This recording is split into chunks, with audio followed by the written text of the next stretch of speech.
What is going on, guys? Kel Mark with easiestbusiness.com. I'm going to answer a question that I see all the time. How much money do you need to get into commercial painting contracting? I'm talking about get into it, not do a bunch of jobs at once, just take job after job after job and snowball them into hopefully something bigger. I've personally seen people do it. They've started from nothing, had a small crew, knocked out commercial job after commercial job, and once they got the ball rolling, the money started coming in. So we're going to make this as quick as possible.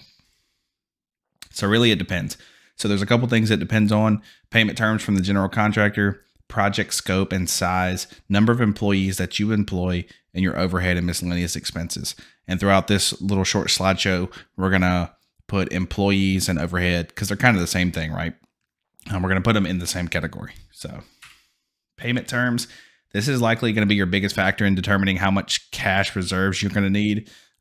For example, most general contractors have net 30, net 60, net 90 days in their contracts, meaning after the job is complete, you get paid 30 days later. After the job is complete, you get paid 60 days later, 90 days later. So they do this because when they get a job complete, usually they're dealing with very, very large sums of money. They want to make sure everything goes and clears. They don't want to have any shortage on their cash reserves on their end. So they stick it to the sub and you get paid 30 days or 60 days or 90 days after you finish the job. So if you're in the middle of bidding a job, ask what their terms are. And if you've received the contract already, review it prior to accepting the contract because you're accepting and you're agreeing to their terms of payment. Project scope and size. If you're doing a $4,500 tenant upfit, it's going to be very different than if you're doing a $30,000 warehouse or a $200,000, 5, 10-story hotel.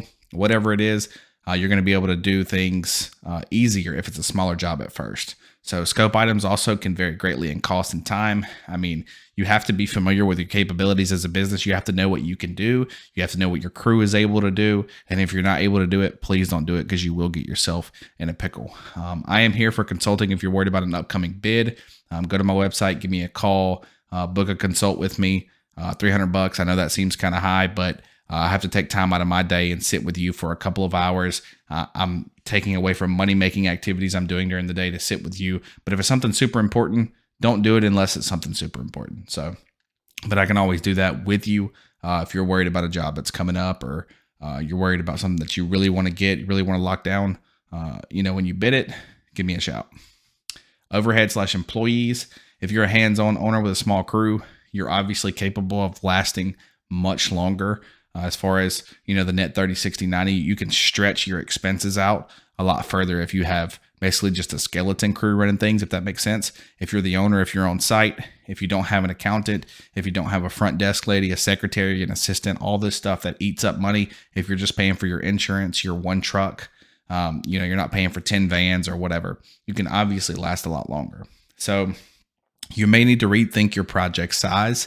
If you get to this point and say, man, can I do without $25,000 for, 8 weeks? Can I do without $25,000 for 60 or 90 days? Like, that's a long time. So in my opinion, you should have 1.25, which is 25% over your project cost and expendable income. Now, we're not talking about savings or anything like that. You have to be willing to do without that money and expendable income if you want to jump into commercial. So if I have a $10,000 project that I'm bidding, I need to be willing to give up $12,500 right now and not see it for the next 60 days, not get a return on it for the next 60 days. If I have a $25,000 project, if I don't got over $30,000, $31,250 to blow and just count it as gone for the next 60 or 90 days, then I don't need to be bidding that size projects. I need to step down and ask the GCs maybe to only send me the smaller projects, or if they send you the bigger projects, you only bid the smaller projects, and they'll understand. As long as you have your licensing straight, as long as you have employees and you can stay well within the bounds of that construction schedule, they won't care. They don't care about your financials a lot of times. If you're doing big jobs with huge contractors, sometimes they will ask to see your financials. So they might not do that anyway. They might not, allow you to work on their job site anyway, because you usually on the big reputable contractors, the ones that do like, colleges and things like that, sometimes for you to even mobilize on site, they want to see 2-3 years worth of financials just to make sure that you can float that job for 6 months while it's going on. But that's pretty much it. I've kept the video under 5 minutes, so I hope you guys enjoyed this little quick bit of information. I'm recording late at night, and this is basically how much money do I need explained in under 5 minutes. Leave me a like on the video, leave me a comment, let me know your thoughts. Subscribe if you haven't already, and I'll catch you guys later. Thanks.